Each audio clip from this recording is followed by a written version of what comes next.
আমলিগ সরকার আগে আমলিগ সরকার সময় ঘুম হয়েছে, আমলিগ সরকারের চেয়েও বেশি খারাপ।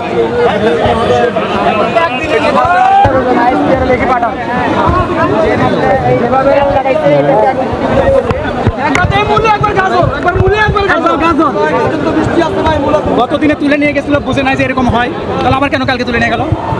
আজকেও তো তুলে নিয়ে গেল, এটা তো সহজ কথা। গত দিনে তো এভাবে নিয়ে গেছে, এভাবে আবার ছেড়ে নিয়ে আসছে। আমাদের 29 ডিসেম্বর প্রোগ্রামে 29 ডিসেম্বর আগে ডিসপোজাল যা ডিসপোজাল তুলে নিয়ে গেছে, আবার আমাদের এরকম কি করতে হবে, আবার ছেড়ে নিয়ে আসছে। আমাদের সম্মিলিত ডিসপোজাল দিতে হবে। একটা সৈনিকের বাড়ি বেড়েছে 1 ঘন্টা সময় লাগে না। আমাদের লিখিত দিয়ে তারপরে যান আইএসপিআর দেন, আইএসপিআর দিয়ে যাবে। আজকে ঘোষণা করবে নাই বলতে হ্যাঁ, এখানে সাংবাদিক আমরা 10 মিনিট কোনো আদেশ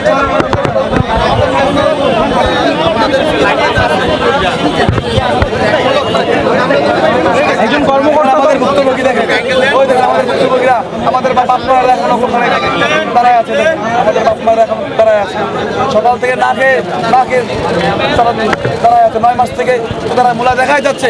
আমরা সবাই 4টা বছর 5টা বছর, কেউ 8 বছর, কেউ 10 বছর থেকে না খেয়ে আছি, মানবতার জীবন যেমন করতেছি 10টা বছর থেকে। একজন তো ঘোষণা দিল যে আগামীকালকে সকালে তাকে ছাড়ানো হবে। মূলা দেখাইলো তাকে মানলাম, আবার 3 মাস পরে করেন নাই, 3 মাস পরে ছাড়বে না ভাই, 3 মাস পরে ছাড়বে না। সারা রাত পর্যন্ত এখানে গাড়ির সামনে অবস্থান করবেন। আমলিগ সরকার আগে আমলিগ সরকার সময় ঘুম হয়েছে, আমলিগ সরকারের চেয়েও বেশি খারাপ।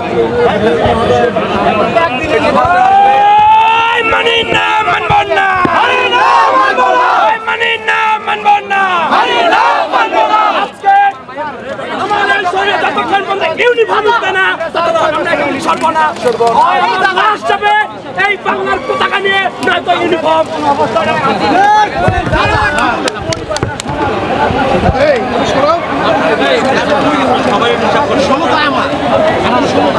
একবারে নিবারণ হয়ে যাবে স্যার, আমাদেরও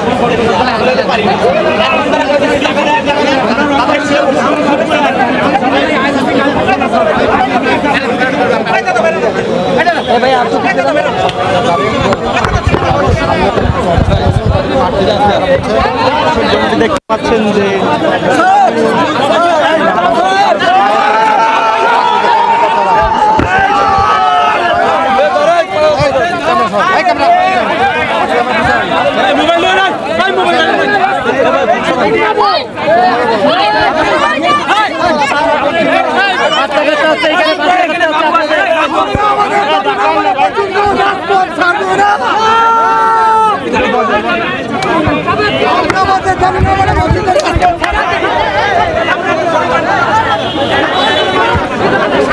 একজন সেনাকর্মীকে ঘিরেই কিন্তু মূলত চাকরিচ্যুত যারা রয়েছেন তাদের কিন্তু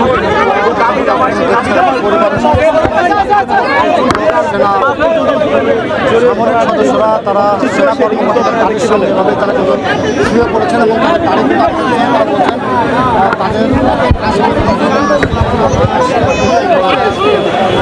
দর্শক এখানে যে সেনা কর্মকর্তা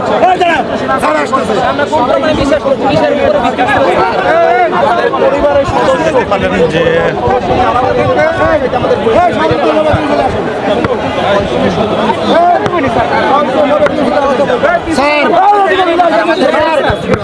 স্যার অফিসারদের প্রয়োজন হয়েছে, স্যার অফিসারদের প্রয়োজন হয়েছে, আরে কমান্ডার স্যার আসতেছে,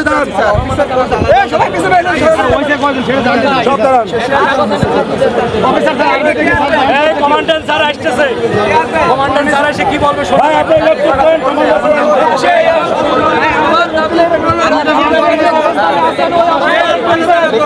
একটা লিখিত দেওয়া লাগবে, বিজ্ঞপ্তি লিখিত মিডিয়ার সামনে এবং আমাদের সামনে দেখাই দিতে হবে। আমরা আজকে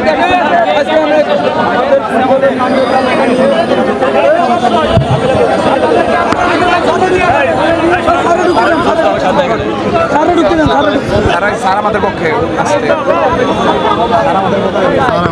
আমি জানি কোন লোক ডাইনে বামে যাবে না, সব একখানে থাকে, কোন লোক ডাইনে বামে যাবে না, একখানে সব একখানে থাকে।